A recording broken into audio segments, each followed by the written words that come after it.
Hello, നമ്മളൊരു tasty ആയിട്ടുള്ള കൂന്തൽ റോസ്റ്റാണ് ഉണ്ടാക്കുന്നത്. അതിനായിട്ട് നമ്മൾ കൂന്തൽ കഴുകി വൃത്തിയാക്കി എടുത്തിട്ടുണ്ട്. കട്ട് ചെയ്ത് വട്ടത്തിലാണ് കട്ട് ചെയ്തിട്ടുള്ളത്. റിങ് പോലെയായിട്ട് കട്ട് ചെയ്തിട്ട് എടുത്തിട്ടുണ്ട്, വൃത്തിയാക്കി വെച്ചിട്ടുണ്ട്. ഇനി അതിലേക്ക് വേണ്ട ഇൻഗ്രീഡിയൻസ് എന്തൊക്കെയാണെന്ന് നോക്കാം.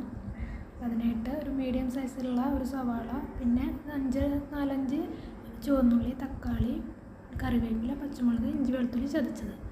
ഇത്രയാണ് നമുക്ക് വേണ്ടു. നമ്മൾ പാൻ ചൂടാക്കാൻ വെച്ച് വെളിച്ചെണ്ണ ഒഴിച്ചിട്ട് സവാളയും ചുവന്നുള്ളിയും കൂടി ഇട്ട് നന്നായി ഗോൾഡൻ ബ്രൗൺ ആവുന്ന വരെ ഒന്ന് വഴറ്റിയെടുക്കുക. നന്നായി ഒന്ന് വഴറ്റിയെടുത്തിട്ട് അതിലേക്ക് നമ്മൾ ഇഞ്ചി വെളുത്തുള്ളി പേസ്റ്റ് ചേർക്കുകയാണ്. ചേർത്ത് പച്ചമുളകും കൂടി ആഡ് ചെയ്തിട്ടുണ്ട്. ഇതിൻ്റെ പച്ചമുളക് മാറുന്ന വരെ ഒന്ന് വഴറ്റിയെടുക്കുക. അതിന് ശേഷം കറിവേപ്പില ഇട്ട് കൊടുക്കുന്നുണ്ട്. പിന്നെ മസാലപ്പൊടികളായ മല്ലിപ്പൊടി, മഞ്ഞൾപ്പൊടി, കുരുമുളക് പൊടി, കുറച്ച് ഗരം മസാല. നമ്മളിതിൽ മുളക് പൊടി ചേർക്കുന്നില്ല, അതിന് പകരം കുരുമുളകാണ് ചേർക്കുന്നത്, പിന്നെ പച്ചമുളകും. അതൊന്ന് വഴണ്ട് വന്നതിന് ശേഷം നമ്മൾ തക്കാളി ഇട്ട് കൊടുക്കുന്നുണ്ട്. തക്കാളി ഒന്ന് വെന്ത് വരുന്നിട്ട് നമുക്കിതിൽ കൂന്തലിട്ട് കൊടുക്കാം. നന്നായി ഒന്ന് മിക്സ് ചെയ്തിട്ട് ആവശ്യത്തിന് ഉപ്പിട്ട് കൊടുക്കുന്നുണ്ട്.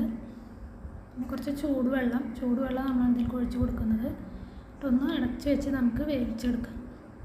വേവുന്നതിനോടൊപ്പം വെള്ളം വറ്റിയൊന്ന് കുറുകി വരണം. ഇടയ്ക്കൊന്ന് തുറന്ന് നമുക്ക് ഇളക്കി കൊടുക്കാം. വീണ്ടും അടച്ച് വെച്ച് വെള്ളം വറ്റുന്നത് വരെ ഒന്ന് വേവിച്ചെടുക്കാം. നമ്മൾ അത്യാവശ്യം ഇവിടെ വെന്ത് കുറുകി വന്നിട്ടുണ്ട്. വെള്ളമൊക്കെ വറ്റിയിട്ട് നമുക്ക് കുറച്ച് മല്ലിയില വിതറി കൊടുക്കാം. നമ്മൾ ടേസ്റ്റി ആയിട്ടുള്ള കൂന്തൽ റോസ്റ്റ് ഇവിടെ റെഡിയാണ്. എരിവിനനുസരിച്ച് നമുക്ക് മുളക് പൊടി വേണമെങ്കിൽ ചേർക്കാം. ഞാൻ അപ്പോൾ ഇവിടെ മുളക് പൊടിക്ക് പകരം കുരുമുളകാണ് ചേർത്തിട്ടുള്ളത്. അപ്പോൾ എല്ലാവരും ഒന്ന് ട്രൈ ചെയ്ത് നോക്കുക. Thank you.